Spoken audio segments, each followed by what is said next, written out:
Hey guys, welcome back to my channel. Today we are talking more about my trip to Israel. So if you missed the last video, I showed you what I packed for my trip to Israel, and today I'm going to be showing you what I ate when I was in Israel. So if you want to learn more about why I was in Israel, check out the last video. I'll link it somewhere up here and down below in the description bar. But basically I was there with Vibe Israel and we were on a culinary tour. So it was a lot of food. And we also did like a ton of other things. So I'm kind of splitting this into two parts. There's like what we ate and what we did. And they're kind of intertwined because we obviously did a lot of eating.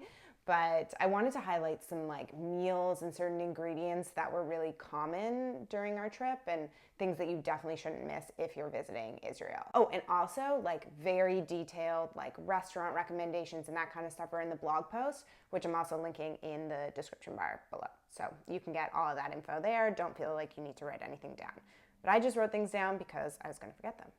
So let's start here. So it probably seems a little bit weird that I'm starting with this ingredient recipe. I don't know what to call it. But like the number one thing that I loved most about Israel was the bread. And I want to chat about the bread because I think the bread is really representative of like what Israeli cooking is, because no one can really define what Israeli cooking is. It's like, I think it got really bright in here. Well, hopefully the cloud comes over. Yeah, I think we're good. Okay. No one can really describe what Israeli cooking is because it's such a mix of so many different cultures. Everyone is kind of coming from somewhere else. And as a result, the cooking is really representative of that. So there's a lot of like North African influences, Middle Eastern influences, like Russian, Eastern European influences. And every culture kind of has their unique bread, like type of bread. And basically everywhere we went, we tried like a different type of bread recipe. And every single one was so good. So I wanted to like highlight a couple of them. Obviously the pita was amazing. We ate a lot of pita. Pita is like a traditional Middle Eastern Israeli bread, and it's kind of everywhere. It's sort of like their white bread, I guess you would say. But you didn't really find like white bread there because people like their food too much to like eat like Wonder Bread. But some other, like besides pita, some other ones that I wanted to highlight was the kubana. So this is a Yemenite dish, and we were actually welcomed into a like traditional Yemenite home, and she baked us kubana. It's like a yeasted dough with like a bit of sweetness and buttery. Oh my God, it was just so good. That was like my favorite thing I ate on the entire trip. Then we also did a tour of the Mach market, which I'll talk about in a sec. That's the market in Jerusalem. And we tried a place that had emroli, which was Georgian bread. And it was stuffed. It was like basically like pita stuffed with like cheese and spinach and sort of whatever they wanted to stuff it with. And that was so good. And then in Nazareth, we stopped at a place, and I'm trying to get the name for you guys. We stopped at a place that sort of did like flatbreads with like really salty cheese on it. And then they also had one with za'atar on it. And it was so good. So the bread there, guys. I mean, like most of the time I'm gluten-free when I'm here. When I travel, I'm a lot more flexible. But honestly, like there, it's an experience to eat the bread. So I just went for it and I was okay. I guess it's like the type of flour that they use isn't as refined. So yeah, I don't know, I was fine. Next thing is the hummus, but I'm gonna call it hummus because that's what they call it, and that's actually what I grew up calling it. I didn't even know that hummus and hummus were the same thing because my family grew up calling it hummus, and now I kind of adapt based on whoever I'm with. But the hummus there is, oh, it's so good. And obviously, that's where hummus was born there. But everyone kind of has their own take on it, like their own favorite type. So you have, people who love Jerusalem hummus and like other different types, and everyone kind of has their own, like, this is my favorite. So just try the hummus everywhere you go and see if you like one better than the other. I'm more into like creamy, with more tahini. I definitely like the acidity of lemon in there. So I don't know, try it all out and see if you find some that you like. I have to talk about Mach, which is the market in Jerusalem. It's amazing. Like, it's so good. It's huge. It has everything in there.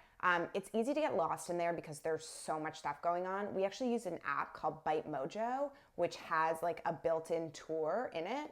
And I think it's relatively cheap if you want to buy it. And it was a great way to explore the market. It actually builds in like trying certain bites at different places. So it's like in the cost of buying the tour, you actually get to try a lot of different foods, which was a great way for us to like try a bunch of different places. So I highly recommend Bite Mojo. I'll link to them below. And then also I'm going to kind of jump forward to the market in Tel Aviv called the Carmel Market, which is not as big or as good as the Machne Yehuda, but still worth going to. But the place to stop at in both of them, so they have a location in both markets. It's this juice place, and I'm blanking on the name right now, but I'll link to it in the blog post. And they have the most amazing, like, freshly squeezed juices. So they have all the like they have like pomegranate and citrus and all of the things that are very native to the region, but then also like unique things that I hadn't tried before, like etrog, which is a certain type of citrus that only grows there, and then gat, which is not totally legal in the US. It's a certain type of plant that it's kind of like a stimulant. It's sort of like drinking like a healthy Red Bull, but it's a leaf. I mean, it's totally legal there. Apparently it's just not legal here. But it's like, I tried a got juice and I swear I could like run a marathon afterwards. It was like, whoa, it was like having like a lot of coffee, but like a really like, not like a crazy caffeine high. It's just like sort of like I don't know, a steady, nice, like I'm awake, which was perfect to combat my jet lag, which was really, really bad. A slightly different name, it's called Machne Yehuda rather than Machne Yehuda. And Machne Yehuda is it's a play on the name of the market, because it's sort of a like market to table restaurant based off of the market. And the chef there actually won, like, he has a restaurant in London and he won like best restaurant in London last year or something like that. The food was unreal. It like just kept coming and coming and coming. Don't miss the polenta it has like truffle oil in it. It's amazing. But the menu changes frequently. I know the polenta is usually on the menu, but it's kind of a little bit different every day. So other than that, it's hard to give recommendations. But they do have something called the dessert jungle, which I would never normally order on my own because it was super extravagant, but it was an experience. And basically they came out and they rolled like tinfoil on our table, and then they started throwing dessert on our table, like literally throwing it. And it was like, there were like cakes and cookies and marzipan and like everything you could possibly imagine, and fruit, and they're just throwing it down, and I'm just sitting there watching like, oh my God. Now let's kind of jump to a bit more on like the healthier side. Not that Machne Yehuda wasn't healthy, because everything's pretty much made from the market and is super fresh, but little less indulgent side. The like one place you must go to if you're in Israel, especially if you're in Jerusalem, it's called Talias Place, and it's run by Talia. And she gave us a tour of Ein Karim, which is an area in Jerusalem. And then she hosted us at her house for a beautiful brunch. And so you'll have to book in advance. I'll include a link to her website, and you'll just have to go on there and book with her. It is so worth it. She is an unbelievable cook. She's incredible. We had the most delicious food. Her tabbouleh was fantastic. We had like a semifreddo for dessert with hazelnut and like honeycomb crisps in there. It was like, I don't even know how to describe this meal. Like the fish was just perfect. There was lamb that was slow roasted, these stuffed onions. It was just like, I could barely move after the meal because I just wanted to eat everything. It was so, so good. So if you're in Jerusalem and you're looking for like also an experience kind of meal, definitely book something with Italia. She also does tours, like local tours of the area, and it's definitely worth going on one of those if you can. Also on the healthy end, I'm now going to jump to Tel Aviv. This is like 20 minutes north of like downtown Tel Aviv. It's an organic farm called Pharmacal Rah, and they grow all organic vegetables that they sell to people like locals there. They have CSA boxes. They also have a storefront where they sell like green juices green smoothies. We had one of their green smoothies made from all their like fresh local vegetables, and it was so good. Kind of after like eating a bit more like meat heavy than I usually eat, it was nice to have like just a fully plant-based meal. So like there were beets and there was like grilled fennel and there was shakshuka and like it was tremendous. It was so good. If you can stop by there, stop at their store, pick up some of the like local things that they sell both from their farm and from the area. It's all organic, fresh, amazing. Love it there. The spices there, everything is just like perfectly spiced there. And it's such a mixture of different spices. So there's like Yemenite spices and Moroccan spices and like, I don't know, there's Persian spices. Like there's just everything there. And like we went to Lewinsky Street. I think it's Lewinsky Street. And just like walking through, it's sort of like a market. It's more like an artisan, like little shops. So less like an outdoor market, but they have like all of their spices like laid out everywhere, like dried fruit and nuts and everything. I was just like, I just wanted to like grab at everything. But za'atar is everywhere. So za'atar is a super popular spice blend. It's a mix of like sumac, sesame, and then sometimes like dried thyme, or everyone kind of does a slightly different variation on it. I actually picked up some za'atar at an amazing spice store in Nazareth. So if you're in Nazareth, you need to stop at El Babur Spices. Ask to meet with Tony. He's like a third generation owner of this shop, this spice shop, where they dry everything there. It's very traditional. It was just like an amazing experience, and I brought home a huge bag of za'atar. So sorry for lying about bringing in food. The other spice there that I actually just mentioned is in za'atar is sumac. It's really popular in Israeli cooking. Sumac is like the fruit of a bush, almost like, I want to say like it's like a berry almost, but it's a little more tart. And they dry it and then they grind it. And it's really, really popular in Israeli cooking. And then next up is tahini, which they put in pretty much everything there, and I pretty much put in everything already. I like joked when I was there that I like basically take a bath in tahini every day because I eat so much of it. But I tried the best tahini of my entire life. So we went to a tahini factory called Al-Arz, and it was like sort of in Nazareth. I think it was in Nazareth, but it was sort of on like, it was outside of the old city of Nazareth. And we got to meet Lana, whose family actually runs the tahini factory. This is the tahini that Otto Lengi uses. He swears by it. So it's that good. And it was just like, just hearing the story of how they make it. It's super traditional. They get their seeds from Ethiopia and then they roast them themselves and grind them up. And it's just like, it was a really like fun, cool experience to get to walk around. But I also tried like what really good tahini tastes like. And now I'm just like, I can't buy like regular old like Trader Joe's tahini anymore.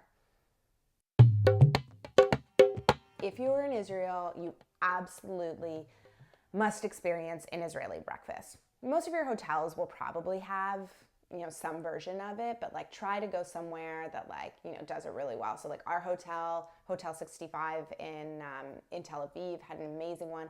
Mandalay, which is this beautiful restaurant on the beach in Tel Aviv, also had an amazing one. Generally, they're really good no matter where you are, but like those are just two really good recommendations. And what's included in an Israeli breakfast? Pretty much everything. Like Israelis just really know how to do a good breakfast. So they have like, there's so many salads. They have like, everyone starts their day with vegetables there. It's amazing. There's like, I didn't find fruit was like as popular, but I did find that like there were tons and tons of veggies.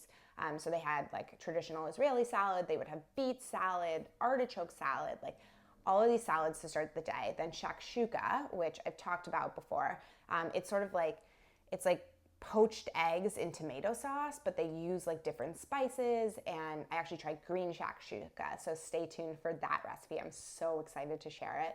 And yeah, the eggs are just cooked inside of the broth, and like they just simmer, and it's amazing. You dip your bread in there. Shakshuka. And then also like the pastries are really good, and these are not healthy at all, but like babka. If you hadn't had babka before, it's like a yeasted, like almost like, it's sort of like a mixture between a croissant and like pound cake. It's like a really dense croissant, because there's so much butter and sugar and chocolate in there, and it's not healthy. But like I would cut off like a tiny little sliver every day, because you know, you gotta have a little bit. Like I had mostly salads and a little bit of shakshuka and then just like a sliver of babka. And if I could start every day with babka, it would be a good day. But yeah, that's like pretty much, you know, my favorites from the trip. There were so many other places we went to, so don't forget to check out the blog post so that you can get all the restaurants and not to miss dishes that we had there. So if you're planning your trip there, you can get all the info that you need. Like we literally ate all of Israel, so it's a really good resource. But I hope you guys liked this video. If you did, give it a thumbs up and comment below letting me know where you're traveling to next, or if you're planning to go to Israel. That would be really cool. Check out last video where I was packing for Israel, and the next video is going to be all about what we did in Israel besides eat, which we ate a lot, but you know, you got to meet the cast of characters and hear a bit more about the whole experience. It was amazing. I kind of want to go back in time, but in the meantime, I'm just going to be cooking up a ton of Israeli dishes, so stay tuned on the blog for those recipes. So that's all I've got for you today. I hope you guys enjoyed the video, and I'll talk with you soon. Bye.